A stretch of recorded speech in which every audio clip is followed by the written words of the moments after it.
যখন গুহায় আশ্রয় নেয়া কিছু যুবক আল্লাহর কাছে দোয়া করেছিল, কি দোয়া করেছিল? রব্বানা, হে আমাদের প্রতিপালক, আতিনা মিন লাদুনকা রাহমা, আমাদেরকে আপনার পক্ষ থেকে রহমত দান করুন, ওয়া হাইয়্যি লানা মিন আমরিনা রাশাদা, এবং আপনার পক্ষ থেকে আমাদের সমস্ত কাজগুলোকে আপনি গুছিয়ে দিন। সুবহানাল্লাহ। আজকে থেকে 1000 বছর আগে দাকিয়ানুস বাদশার একটা সভ্যতা ছিল। এই বাদশা ছিল তৎকালীন সময়কার একজন জালেম শাসক। সে তার রাজ্যে শিরক প্রতিষ্ঠা করেছিল, আল্লাহ রাব্বুল আলামিনের তাওহীদকে উঠিয়ে দিয়েছিল। সে তার রাজ্যে নবী সাল্লাল্লাহু আলাইহি ওয়াসাল্লাম, তৎকালীন সময়কার যে নবী আলাইহিস সালাম, তার সুন্নাহকে উঠিয়ে দিয়ে নিজের মন গড়া আদর্শ বাস্তবায়ন করেছিল দাকিয়ানুস বাদশা। তো সেই বাদশার অধীনে থাকা 8 জন বা 9 জন উচ্চ পদস্থ কর্মকর্তার সন্তানকে আল্লাহ পাক হেদায়েত দান করেন, এবং তারাই ইতিহাসে আসহাবুল কাহফ হিসেবে পরিচিত আছে। এই 7 জন বা 9 জন যুবক উচ্চ পদস্থ কর্মকর্তার সন্তান ছিলেন। তারা তাওহীদকে চিনতে শিখলেন, আল্লাহ রাব্বুল আলামিনকে চিনতে শিখলেন, শিরকের সাথে তাওহীদের আপোষ করলেন না, সুন্নতের সাথে চলমান জাহিলিয়াতের আপোষ করলেন না। এর ফলশ্রুতিতে তাদের উপর নির্যাতন নেমে আসলো। রাজা তাদেরকে 3 দিন সময় দিলেন। 3 দিনের মধ্যে যদি তোমরা তোমাদের ধর্ম ত্যাগ না করেছো, তাহলে তোমাদেরকে মৃত্যুদণ্ড দেওয়া। তো সেই 7 জন বা 9 জন যুবক ওই রাষ্ট্রের মধ্যে কোনো অরাজকতা সৃষ্টি করলো না, বরং তারা সাইলেন্টলি সেই রাষ্ট্র থেকে চলে গেল। সেই ফিতনাপূর্ণ জাহেলি পরিবেশ থেকে নিজের আস্তে করে সরে গেল, সেখানে কোনো রকম ফাসাদ সৃষ্টি করল না। যাওয়ার সময় তারা একটা কুকুরকে সাথে নিয়েছিল, যেই কুকুর বছরের পর বছর তাদেরকে পাহারা দিয়েছে গুহার মধ্যে।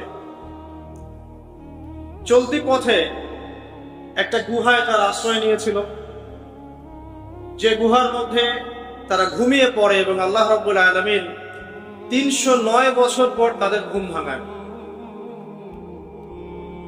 309 বছর পর যখন ঘুম ভাঙলো, তারা ক্ষুধার্ত ছিলেন, একে অপরকে জিজ্ঞাসা করছিলেন যে কেম লাবিথতুম, তোমরা কতদিন ঘুমিয়েছ? একজন বলছিল লাবিথনা ইয়াওমান আও বা'দা ইয়াওম, আমরা হয় একদিন ঘুমিয়েছি বা একদিনের কিছু অংশ ঘুমিয়েছি। যাই হোক, তারা ক্ষুধার্ত ছিলেন, তাদের পকেটের মধ্যে কিছু মুদ্রা ছিল, আর সেই মুদ্রা বর্তমান সময়ে চলমান মুদ্রার মতো ছিল না। বর্তমান সময়ে যে চলমান যে মুদ্রাগুলো আছে, যেখানে গোল্ড এবং সিলভারের কোনো অনুপ্রবেশ নাই, যদিও বা কোরআন এবং সুন্নায় গোল্ড এবং সিলভারের কয়েনের কথা আছে, তবে সভ্যতা এটাকে হারাম করে দিয়েছে। তো দাকিয়ানুস বাদশার যুগটাও ঠিক এমনই ছিল। তো তারা যখন সেই মুদ্রাগুলো নিয়ে বাজারে গেল খাবার কেনার জন্য, তখন তাদেরকে অ্যারেস্ট করা হলো। কি অভিযোগে? অভিযোগটা হচ্ছে যে তারা গুপ্তধন পেয়েছে, এই অভিযোগে।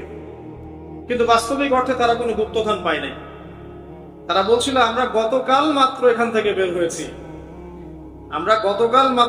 বের হয়েছি, আজকে রাতটা এই গুহায় আশ্রয় নিয়েছে, এতটুকু তারা বলছে। যাই হোক, তথ্য প্রমাণ যাচাই করে দেখা গেল যে তারা যে ঘুমিয়েছিল, এতে প্রায় 309 বছর অতিবাহিত হয়ে গেছে। এবং এখন যে বাদশা ক্ষমতায় আছে, সে আলহামদুলিল্লাহ একজন তাওহীদপন্থী মানুষ। সে আল্লাহকে বিশ্বাস করে, নবী রাসূলকে বিশ্বাস করে, আল্লাহ পাকের ঐশী গ্রন্থকেও বিশ্বাস করে। তবে ওই সমাজের মানুষ একটা বিষয়কে বিশ্বাস করে না, সেটা হলো মৃত্যুর পর পুনরুত্থান বা রিজারেকশন, যেটা আমরা বলি, মৃত্যুর পর পুনরুত্থান, এই বিষয়টাকে তারা স্বীকার করে। তো আল্লাহ রাব্বুল আলামিন মাত্র 9 জন যুবকের মধ্য দিয়ে পুরো একটা নেশনকে শিক্ষা দিলেন যে মৃত্যুর পর পুনরুত্থান সত্য।